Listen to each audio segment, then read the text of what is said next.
Bueno, entonces, tomamos este esquemita que yo hice acá, que tiene que ver con, a ver, ¿dónde tengo el dibujo que estaba trabajando acá? Tiene que ver con esto, ¿sí? Voy a apagar la curva, con ese esquema que está ahí, ¿está? Lo que pasa es que acá en este dibujo, esperen que apago esta línea gris, ahí, ¿ven? Este dibujo, el vector curvatura normal me quedó en contra del vector NP. Pero bueno, no importa, el vector curvatura normal y el vector NP son linealmente dependientes. El vector curvatura normal y NP están siempre, no importa dónde esté el punto, están siempre en la misma dirección. ¿Sí? Están contenidos en el mismo subespacio vectorial. Entonces, el dibujito que tomé acá de esquema, bueno, el vector curvatura normal quedó en la misma dirección que el vector NP. Es decir, acá tiene un alfa positivo y acá tiene un alfa negativo para llegar de NP a KN. Bueno, pero lo que quiero es que pensemos en este ángulo θ que está acá, que es el ángulo que está formando el vector curvatura normal con el vector naranja, este ángulo que está formado acá, ¿sí? Es este ángulo que está acá. Bueno, entonces, el vector curvatura normal, ¿sí? El vector curvatura normal, el módulo del vector curvatura normal, lo puedo calcular por trigonometría. ¿Por qué? Porque, a ver, el coseno de este ángulo, digo, es el cateto adyacente dividido la hipotenusa. Y el cateto adyacente es la curvatura normal y la hipotenusa es la norma del vector curvatura.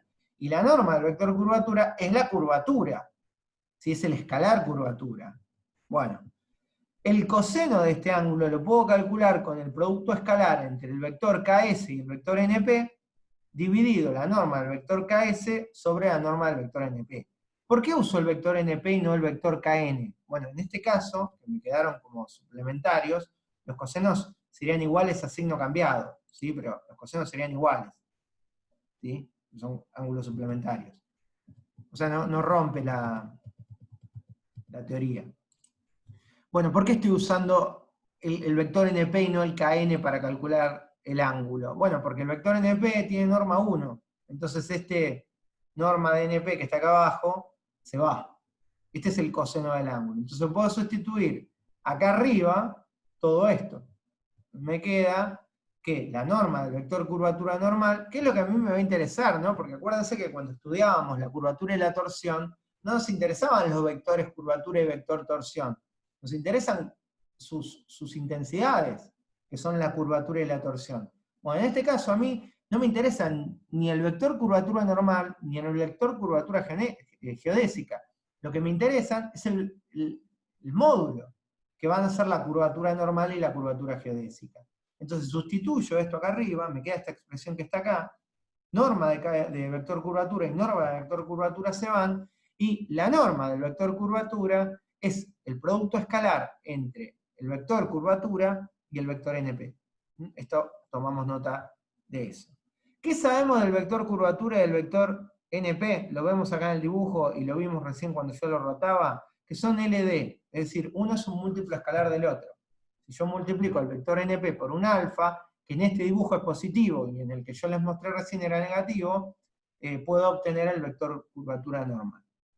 Bueno, si aplicamos norma lado a lado acá, el vector curvatura normal es el módulo de alfa por el vector NP, el módulo. Pero la norma del vector NP es 1. Entonces, el módulo de este escalar alfa que está acá planteado es precisamente el módulo de la curvatura. Ahora, esta triple sustitución que tenemos acá. El módulo del vector curvatura, ¿sí? Es el escalar curvatura por el vector NP, que es alfa, que es el alfa que va acá, que multiplica el vector NP. Eso me queda así. En este alfa sustituimos este escalar. Me estoy olvidando del módulo, alguien me podría decir. Sí, ¿por qué? Porque es una norma. ¿Está bien? Entonces lo consideramos como un número positivo, y si fuese negativo tampoco nos va a interesar, porque en realidad no me interesa ver si el vector curvatura normal está a favor del vector NP o en contra del vector NP. Porque vamos a tener otras herramientas para ver de qué lado del plano tangente está la superficie. Lo que me va a interesar a mí es este módulo. Entonces el signo lo pierdo por el camino, porque total a lo sumo me quedará el vector hacia abajo en lugar de quedarme hacia arriba. Bueno, entonces hago esta sustitución y me queda planteado este producto que está ahí. ¿Sí? Esto lo sustituimos en este alfa que viene de acá. Muy bien, el vector curvatura normal, entonces este vector curvatura normal, este escalar curvatura normal, que es este módulo que está acá, este módulo lo puedo expresar como este producto escalar. ¿Sí? Acá le saqué la flecha arriba para indicar que este es el escalar curvatura normal. ¿Sí? Es este producto escalar entre estos dos vectores. Y sabemos que vectorialmente, si yo sumo el vector curvatura más el vector curvatura geodésica, me da el vector curvatura. Bueno, los escalares, es lo que dije recién, los escalares se definen curvatura normal y curvatura geodésica. A veces se le dice curvatura gaussiana también. Bien, ahora, retomo lo que estaba en la diapositiva anterior. El escalar curvatura es el producto escalar entre el vector curvatura y el vector NP. Sabemos que el vector curvatura es el vector tangente derivado, esto allá en las primeras diapositivas y además en la teoría del primer cuatrimestre. Y sabemos que el vector tangente es perpendicular al vector NP. El vector tangente es perpendicular al vector NP, lo podemos ver en el dibujo, todo eso ya está apagado, este es el vector tangente. El vector tangente está contenido en el plano tangente, por supuesto, porque es un vector derivado, ¿sí? Es composición o se puede expresar como combinación lineal de los vectores derivados parciales en la superficie, así que está contenido necesariamente en el plano tangente, es un vector derivado de una curva, y como dije al principio, todos los vectores derivados de cualquier curva en un punto de una superficie están en el plano tangente. Entonces ese vector tangente, por estar en el plano tangente, es perpendicular al vector NP. Muy bien. Vamos a tomar esta expresión que está acá, este producto, y vamos a derivar respecto de S. Ojo, que estamos derivando respecto de S. Y NP es función de U y de B, ¿eh? Ojo. Bueno, regla del producto, la derivada del vector tangente por el vector NP, más el vector tangente sin derivar por el vector NP derivado.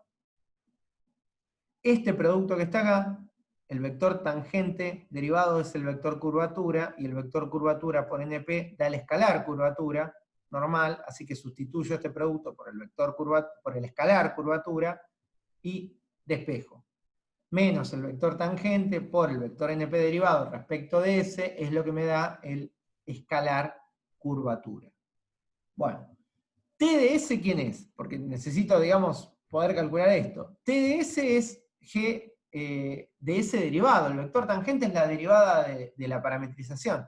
Pero G de S, acuérdense de las primeras diapositivas que yo tenía, a ver si lo puedo escribir medianamente decente, una función f de u y de b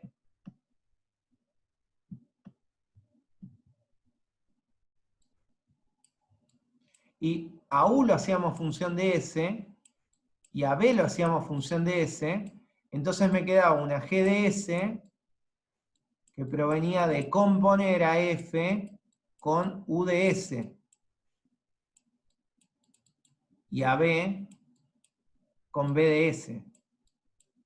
Entonces, ¿cómo hago para derivar esto respecto de S? Bueno, cuando vengo a derivar acá, tengo que hacer derivada total. Derivar a f respecto de u, y a u respecto de S, a f respecto de b, y a b respecto de S, ¿no? Por derivada total y regla de la cadena. Y el vector NP también, porque el vector NP también es función de u y de b. Entonces, para derivar a NP respecto de S, es NP respecto de u por u respecto de S, y NP respecto de b por b respecto de S. Y el producto escalar entre estos dos, que es esto que está acá planteado, es la segunda forma fundamental. ¿Por qué? Porque son vectores que están contenidos en el plano tangente y que están usando el vector NP. Entonces, ese producto escalar entre G de S y NP de S derivado es la segunda forma fundamental evaluada en la dirección diferencial U respecto de S, diferencial B respecto de S. ¿sí? Cuando yo lo definí al principio, acá decía diferencial U solamente, porque no sabíamos respecto de quién lo estábamos derivando. Bueno, en este caso es respecto de S, ¿no? ¿De dónde viene este? ¿Cómo hago para derivar a U respecto de S? Bueno, porque tengo que tener a U como función. Por ejemplo, que U sea, no sé, S cuadrado más 1. Entonces hay que derivarlo y traerlo a la forma fundamental. Esto me da el escalar curvatura.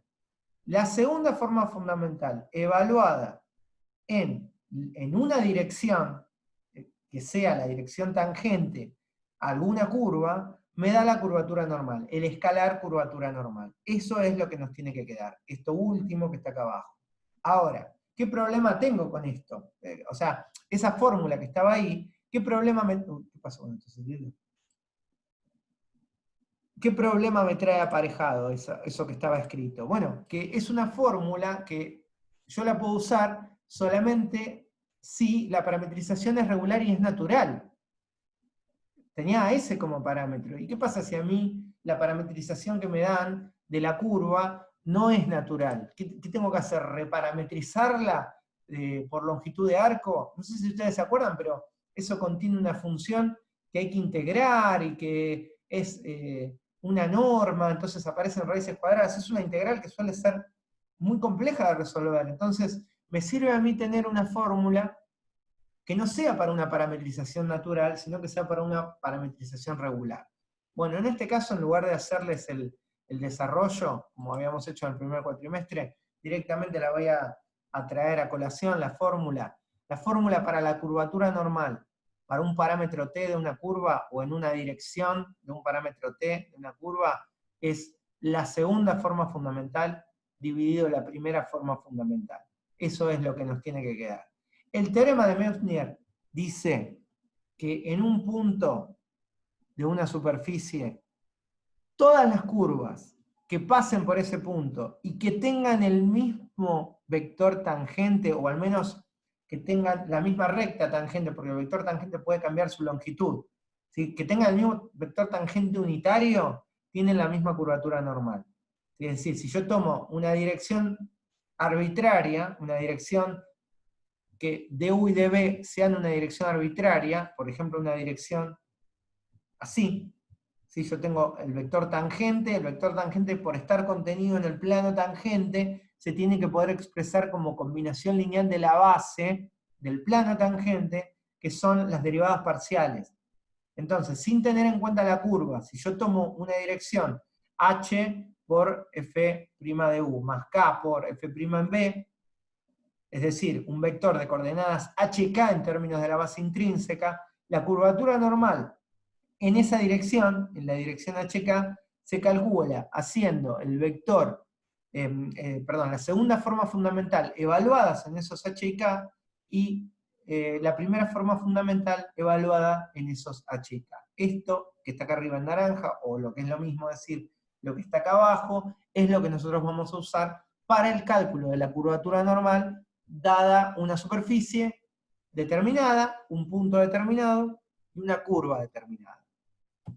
Ejemplo, hacer la curvatura normal que forman las curvas coordenadas en un punto. En este caso me pide la curvatura normal que forma una curva, pero no hace falta que me dé la curva. No me hace falta que me diga quién es la curva, porque me está diciendo que la curva es la curva coordenada. Entonces la curva coordenada la puedo calcular. Esta es la parametrización que me da como ejemplo. Espero que esto lo tengo dibujado. A ver, un segundito que lo abro.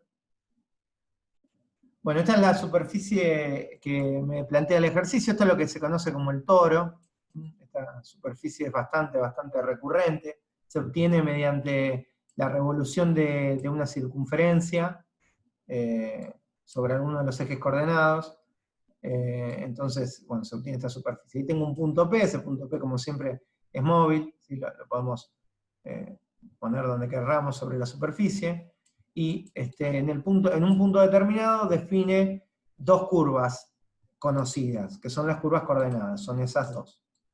Bueno, lo que me pide este ejercicio es que halle en un punto determinado, ¿sí? En un punto específico que me va a dar, que ahora vamos a ver cuáles son el U y el B, las curvaturas normales, que están definidas en cada uno de esos puntos. los escalares curvaturas normales, ¿sí? Bueno, vamos a ver el ejercicio. Bien, esa es la parametrización entonces. El punto que me da es 0, 0, entonces vamos de vuelta acá, pongamos a U en 0 y a B en 0. Bueno, no sé por qué se me dibujó ahí. Ese es el punto que me pide calcular las dos curvaturas. Tiene que ver con qué tan curvado, este es el plano tangente, esperen que lo voy a aprender. Tiene que ver lo que estamos calculando con qué tan curvado está respecto al plano tangente la curva verde y qué tan curvado está respecto al plano tangente la curva roja. ¿Está bien? Voy a apagar la superficie. Eso es lo que estamos evaluando. Qué tan curvado está respecto de ese plano cada una de esas dos curvas, ¿no? Porque estamos proyectando la curvatura en cada uno de esos puntos, estamos proyectando respecto del vector NP. Respecto de ese vector. Bueno, vamos al ejercicio. Bien, necesitamos, por la fórmula que vimos en la diapositiva anterior, la primera y la segunda forma fundamental. Entonces necesitamos todos los coeficientes, los de la primera forma fundamental y los de la segunda forma fundamental. Entonces empezamos por las derivadas. Las derivadas, por más que me estén dando el punto, las necesito genéricas, no puedo derivar el vector, no lo puedo derivar evaluado. Entonces, esto para abreviar, ¿no? Porque si nos tenemos que poner a derivar, yo ya lo resolví, estas son las derivadas en función de U genérica, ¿no? U es la variable y B es la constante, entonces coseno de B no se deriva porque es constante, y la derivada de 2 más coseno de U es menos seno de U. Acá me queda menos seno de U, seno de B, y acá me queda coseno de U. Bien, ahora en B, lo mismo. Acá ahora B es el parámetro, así que el paréntesis es constante, queda como está, menos seno de B, el paréntesis queda como está, coseno de B, y acá como seno de U no es función de B, es una constante, su derivada es 0. Para la segunda forma fundamental voy a necesitar las derivadas segundas también, así que no paro acá a evaluar, no paro a calcular los coeficientes, calculo todo lo que necesito, que son la derivada en U, la derivada en B, la derivada segunda en U, la derivada segunda en B, la derivada cruzada y el vector NP. Entonces, la derivada en U, tomo la derivada en U, la derivada segunda en U, tomo la derivada en U y vuelvo a derivar en U. Entonces, coseno de B es constante, la derivada de seno de U, coseno de U, seno de B es constante, la derivada de seno de U, coseno de U menos seno de U. Ahora hago la de U en B. Es lo mismo si yo tomo a f de U y lo derivo en B, a que si tomo f de B y lo derivo en U. Es exactamente igual. Bien, no sé qué dice acá, pero bueno, tomemos acá la derivada en U arriba y derivemos en B. Queda menos seno de B, menos menos hace más. Acá queda coseno de B por seno de U, y acá coseno de U en B da 0. Bien, la segunda en B, voy a B acá, derivo en B, esto se hace coseno, esto queda como está, esto se hace menos seno, esto queda como está, aparece el menos, la derivada de 0 es 0, y ahí tengo las tres derivadas. El vector NP, si yo lo tengo que hacer genérico, tengo que hacer el producto vectorial entre estas dos, genérico, después calcular la norma genérica, y después normalizar el vector. Así que no lo voy a hacer genérico, lo voy a hacer en el punto, que era lo que yo les explicaba de por qué nosotros trabajamos con esa sustitución de los coeficientes de la segunda forma fundamental. Porque si no tendría que hacer todo ese proceso. Como no voy a usar el vector NP derivado, no lo necesito genérico. Entonces tomo todo esto y evalúo. En 0, 0, ¿no? U es 0 y B es 0. El punto me dice que U es 0 y B es 0. Entonces evalúo todo esto en 0, 0, esto en 0, 0, esto en 0, 0, esto en 0, 0 y esto en 0, 0. Ahora sí calculo el vector NP, el vector normal unitario, pero no con las derivadas genéricas, sino con las derivadas evaluadas, con 0, 0, 1, con 0, 3, 0. Este sería el resultado del vector NP en el punto. Muy bien, esto me da 1, 0, 0. No me lo pide el ejercicio, pero la base intrínseca en el punto 3, 0, 0 es estos dos vectores y este vector. Y estos dos vectores, fíjense que son LI, por eso es regular la parametrización. Igual el dibujo se ve que es regular en todos los puntos, pero más allá de eso, bueno, no es una mala forma de comprobar que no estemos cometiendo un error numérico. Muy bien, esos vectores que marqué, como decía, son la base intrínseca. Todo este cálculo, todo este proceso que acá me tomó un minuto, pero obviamente ir derivando y calculando y todo toma mucho más, hay que utilizarlo para el cálculo de los coeficientes, ¿sí? E era, sí, ¿Puede repetir lo de la base intrínseca? la base intrínseca es las dos derivadas parciales y el vector NP. Ok. ¿Eso era? Sí, sí. Bueno. Los coeficientes, el vector, el coeficiente E, digo, de la primera forma fundamental es f de u por f de u no genérico, porque estoy trabajando en el punto 300, sino evaluado, es 001 por 001 da 1. F es el cruzado, 001 por 030, que da 0. Acuérdense que hay un teorema que dice que si f es 0, las curvas coordenadas forman 90 grados. Y G es f de b por f de b, que es menos 100 por menos 100, que, no, perdón, acá, 030 por 030, que da 9. ¿No? F de b por f de b, acá arriba. 030 por 030. Producto escalar. Eso es la primera forma fundamental.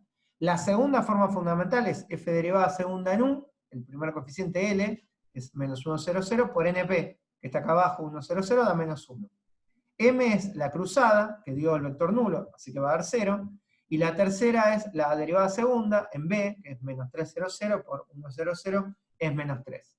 Entonces armemos ahora las formas fundamentales, o en realidad lo que necesito son las curvas coordenadas. Acá me pide la curvatura normal para las curvas coordenadas, entonces voy a tener que dar dos respuestas. Cada curva determina una curvatura normal. Cada curva coordenada determina una curvatura normal. Tengo que dar las dos respuestas. Dejo acá los coeficientes porque los vamos a usar para calcular. Me voy a buscar las curvas coordenadas. La primera curva coordenada es dejar a u como variable y hacer a b constante. Ahora, b, ¿qué constante es b? Bueno, en la que estoy trabajando. U es 0, b es 0. ¿Sí? Nosotros, voy al dibujo un cachito. Yo el juego que les hago acá es cambiar a u, y al cambiar u cambia la curva coordenada. Pero nosotros estamos trabajando en una curva coordenada determinada, fija, en esa curva roja. Yo no voy a cambiar a u para obtener otra curva coordenada. Quiero trabajar con esa curva coordenada que está, la roja y la verde. Entonces u, si se hace constante, es 0. Y b, si se hace constante, es 0. Y si en lugar de trabajar en u0, b0, hubiese trabajado en, no sé, u1 y b0, bueno, por ahí, digamos, cuando u se hace constante es 0, y cuando b se hace constante es obviamente 1, ¿no? Bueno, no es ese punto, es ese que está ahí. Entonces vuelvo. Bien. ¿Cuál sería la composición entonces que me lleva a la curva C1 de u? Bueno, si u es u y b es 0, bueno, esa es la definición. U se hace u y b se hace 0. Pregunta, ¿no? A ver, en función de lo que alguien me podría decir. Pero usted recién en el ejemplo le puso T a todo. Bueno, está bien, le quieren poner T acá en vez de U, le ponen T, no cambia absolutamente nada. ¿Sí? Yo generé una curva donde el parámetro es U. Mientras la expresión tenga un solo parámetro, es una curva. Sea U, sea R, sea S o sea W. Mientras tenga un único parámetro, va a ser una curva. ¿Bajo qué composición? Bueno, bajo esta que les mostré acá. U es U, que es variable, y b es constantemente 0. Entonces obtengo esta curva que está acá planteada. Bien. La segunda curva coordenada es hacer a u constante y a b variable, a b dejarlo variable. O sea que b sigue siendo b, y u es el valor constante que tiene en el punto. Bueno, acá resulta que u también es 0, entonces u se hace 0.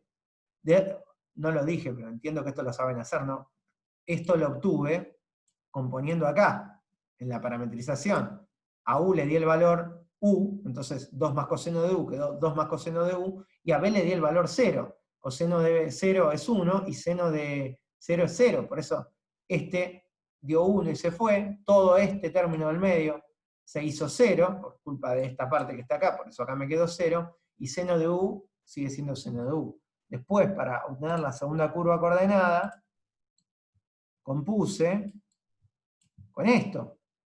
Al revés, o sea, ahora u es 0, entonces 2 más 1 me queda 3, coseno de b es coseno de b, 2 más 1 me queda 3, seno de b es seno de b, y seno de u, seno de 0 es 0, por eso obtengo estas dos curvas coordenadas que están acá. Bien, para poder llegar a la fórmula de las... me quedan 10 minutos. Para poder llegar a las fórmulas de las curvaturas normales, necesitábamos evaluarlas en la dirección diferencial u, diferencial b. Entonces vengo acá y derivo. Si yo tengo la composición, necesito derivarla. U es función de U, B es función de B. ¿Respecto de quién tengo que derivar? Respecto del parámetro de la curva. Entonces, como el parámetro de la curva es U, derivo U respecto de U. Bueno, U vale U, así que su derivada 1.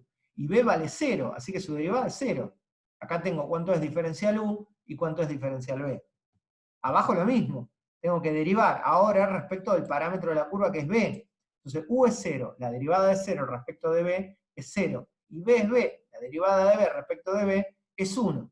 Entonces las dos curvaturas se calculan usando todos estos coeficientes que están acá y diferencial U, diferencial B que corresponda. Para la curva C1 tengo que usar E, F y G con diferencial U1, diferencial B0 y L, M y N con diferencial U0 y diferencial B1. Me queda toda esa cuenta que está ahí. Era E por diferencial U al cuadrado, más 2F por diferencial B diferencial U, más G por diferencial B cuadrado. ¿Sí? Sería este menos 1, perdón, eso es abajo, la primera forma fundamental. 1 por 1 al cuadrado, más 0 por 1 por 0, más 9 por 0 al cuadrado, abajo. Y arriba, L, M y N. Menos 1 por 1 al cuadrado, más 2, me falta el 2 acá, arriba y abajo. Bueno, no intervienen, ¿no? Porque se hacen 0, pero bueno, falta el 2 ahí. 2 por F, por M acá abajo. 2 por 0 por 1 por 0, que sería este que está acá, más menos 3 por 0 al cuadrado. Bueno, eso da menos 1. La curvatura normal de la curva coordenada C1 es menos 1. Para la curva C2, también como copié y pegué, también va a faltar el 2 arriba y abajo, 2 y 2. Bueno, y lo único que cambia respecto a la curva de arriba, los coeficientes son los mismos, pero el diferencial U es 0 ahora, acá, acá, acá y acá, y el diferencial B es 1. Entonces los que me quedan son los del final. La curvatura normal de la curva C2 es menos 1/3. Si se acuerdan ustedes del primer cuatrimestre, recordarán que la curvatura es el inverso multiplicativo del radio de curvatura. Entonces cuando vamos a ver el dibujo, la curva roja tiene curvatura 1 porque tiene radio 1, y la curva verde, perdón, y la curva roja tiene radio 3. Por eso tiene curvatura menos 1/3. ¿Por qué me quedaron negativas las dos curvaturas? Porque están en contra del vector NP. Que es ese que está ahí, está pintado ahí en naranja. No se ve porque está coincidiendo con el eje. Le voy a sacar el eje. ¿Ven? Están en contra del vector NP, por eso las curvaturas me quedaron negativas. ¿Está? No importa que sean negativas, en absoluto, no tiene nada que ver. El signo de la curvatura me indica de qué lado del plano tangente está. Si está del lado del vector NP o está en contra. Bueno, y esto concluye en este caso. Si el ejercicio me diese un U y un B determinado, por ejemplo, me dijese que U es T más 1 y B es T menos 2, bueno, acá las derivadas serán en función de T. Acá la composición me quedará distinta y tendré que saber cuánto vale T en el punto en el cual estoy trabajando. T tendrá que ser un número, no una variable. ¿Sí? Pero bueno, no es un ejercicio tan usual. A veces está, pero no es tan usual. Bueno, y eso es todo, por hoy al menos.